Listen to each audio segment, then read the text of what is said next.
छत्तीसगढ़ बीज निगम की बड़ी लापरवाही सामने आई है, जहां धान बीज के नाम पर किसानों के साथ धोखाधड़ी की गई। किसानों द्वारा भुगतान करने के बाद भी उन्हें सही धान बीज नहीं दिया जा रहा है।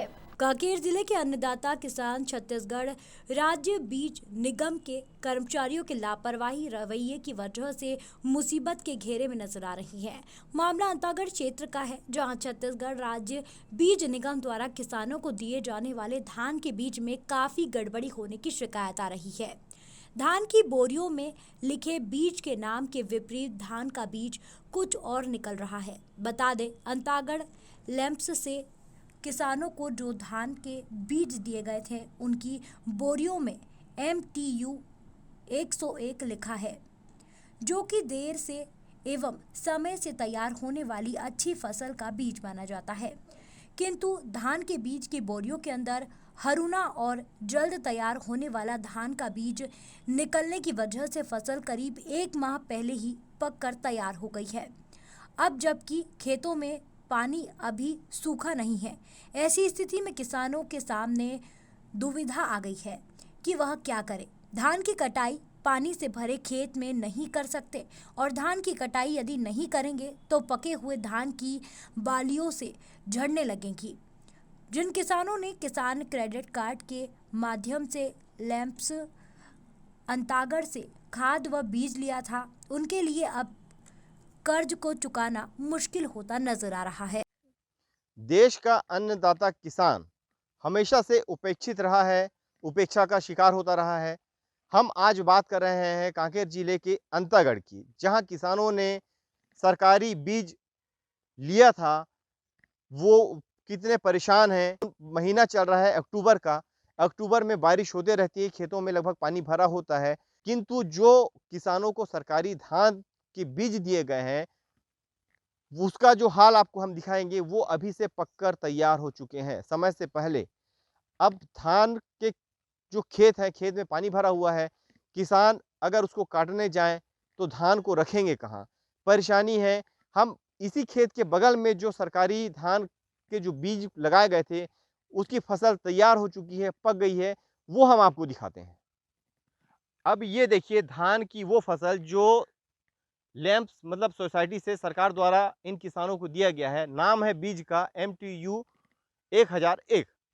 अब ये धान अभी से पक चुकी है, हम खेत के अंदर तक नहीं जा सकते क्योंकि पूरा पानी भरा हुआ है। धान की फसल पक चुकी है। अब किसान परेशान है कि इसे काटा कैसे जाए। काटेंगे, रखने की जगह नहीं है, बारिश अभी भी हो ही रही है। अगर बारिश होती है और धान पूरी तरह से पक जाता है तो नुकसान पूरे किसानों को ही होना है। जिन्होंने भी MTU के नाम से जो धान बीज दिया गया है 1001, वो लगाया है, उनकी फसलें लगभग अंतागढ़ में सभी की पक चुकी हैं और खेतों में पानी भरा हुआ है। और वहीं जो किसान निजी दुकानों से बीज लेकर लगाए हैं, उनकी फसल अभी पकी नहीं है, उनमें बालियां नहीं आई हैं। नवंबर तक वो तैयार हो जाएंगे और नवंबर में जब खेत में पानी सूख जाएगा तब वो उसकी कटाई करेंगे। कुल मिलाकर ये कहा जा सकता है कि बीज देने के नाम से किसानों को जो प्रशासन शासन द्वारा या सरकार द्वारा जो बीज उपलब्ध कराया गया है, वह उसकी क्वालिटी ऐसी है जो समय से पहले ही पक गया है। और किसान अब चिंतित हैं इस बात को लेकर कि यदि इन खेतों का पानी समय से नहीं सूखा और धान पूरी तरह से पक के तैयार हो चुका है, अब किसान करे तो करे क्या, इसे उठाएं या पानी में सड़ने दिया जाए। अभी हमारे साथ हैं युवा कृषक जागेश्वर देहारी। हम इनसे पूछते हैं, इन्होंने जो सरकारी बीज लिया था उससे उनको कितनी हानि हो रही है और कितना नुकसान होने की संभावना है। और बगल में जो दूसरे का खेत है, उन्होंने किसी निजी दुकान से बीज लिया था, उनकी फसल बकायदा अभी उसी हाल में है जिस हाल में वास्तव में होना चाहिए। जागेश्वर, सबसे पहले ये बताओ, आपने लैंप से जो बीज लिया था उसमें क्या कमी थी और आपको क्या बताकर बीज दिया गया था?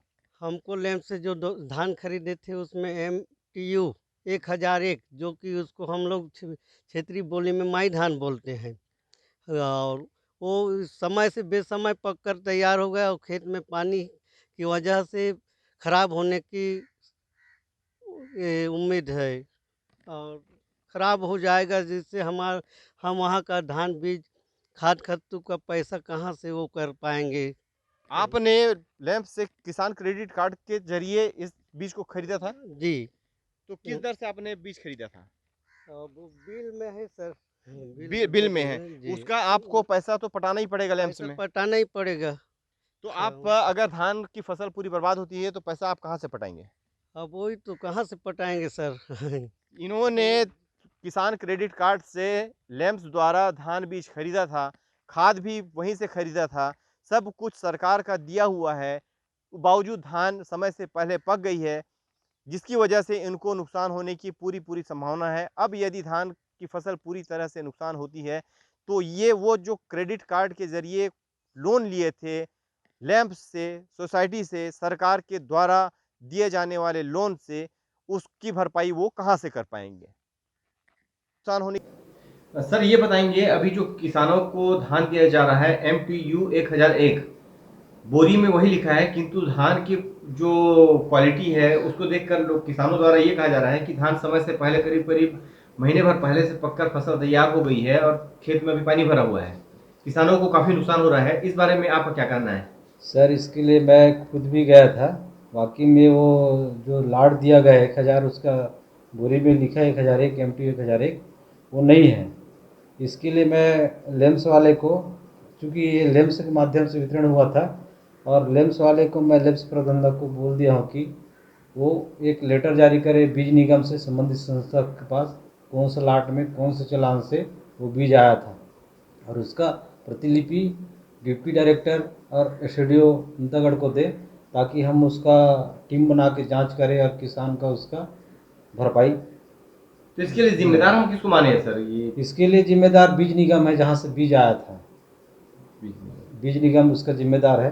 तो अब जैसे किसानों की फसलें तो बर्बाद हो गई, तो उनको बीमा वगैरह या फिर जो उनके जो सुरक्षा के लिए जो लोन निकाल के किए हैं काम, खेती के काम किए हैं, वो उनके लिए क्या है कुछ प्रावधान? बीमा तो रेंडमली किसान, गांव का रेंडम नंबर आता है, उसके आधार पे उस गांव में प्राप्त होता है। प्राप्त होने के बाद जो उत्पादन आता है उसके आधार पे दिया जाता है। और इसके लिए अब कुछ निगम को उसका भुगतान राशि, मतलब जो खराब हुआ है उसको देने के लिए हम, मतलब आप भी बात स्वीकारते हैं कि गलत बोरे में भर के जो धान दिया गया है वो गलत है, मतलब जो बीज जो देना चाहिए था वो बीज नहीं दिया गया, नहीं दिया गया है। बीज जी सर, कोई दूसरा दे दिया गया है। जी सर, उस बोरी में वाकई में 1001 MTU 1000 लिखा है, उस बोरी में उस धान नहीं था। उससे पहले पकने वाला धान उस बोरी में था। इसकी वजह से गभार खेत में किसान लगा दिया है और उसको नुकसान तो हुआ है। उसका भरपाई के लिए हम निगम को लिखे हैं।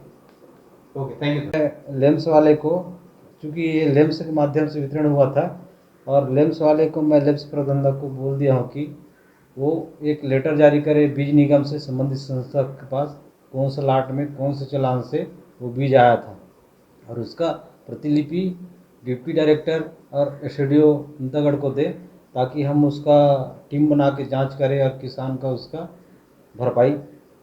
तो इसके लिए जिम्मेदार हम किसको माने हैं सर? ये इसके लिए जिम्मेदार बीज निगम है, जहाँ से बीज आया था, बीज निगम उसका जिम्मेदार है।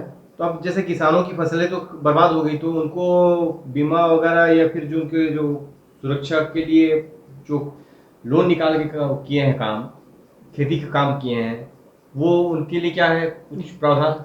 बीमा तो रेंडमली किसान, गांव का रेंडम नंबर आता है, उसके आधार पे उस गांव में प्राप्त होता है। प्राप्त होने के बाद जो उत्पादन आता है उसके आधार पे दिया जाता है।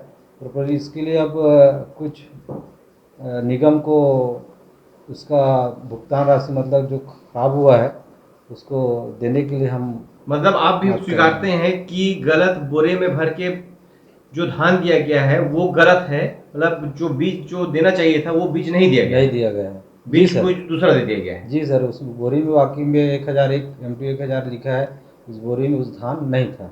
उससे पहले पकने वाला धान उस बोरी में था। इसकी वजह से गभार खेत में किसान लगा दिया है और उसको नुकसान तो हुआ है।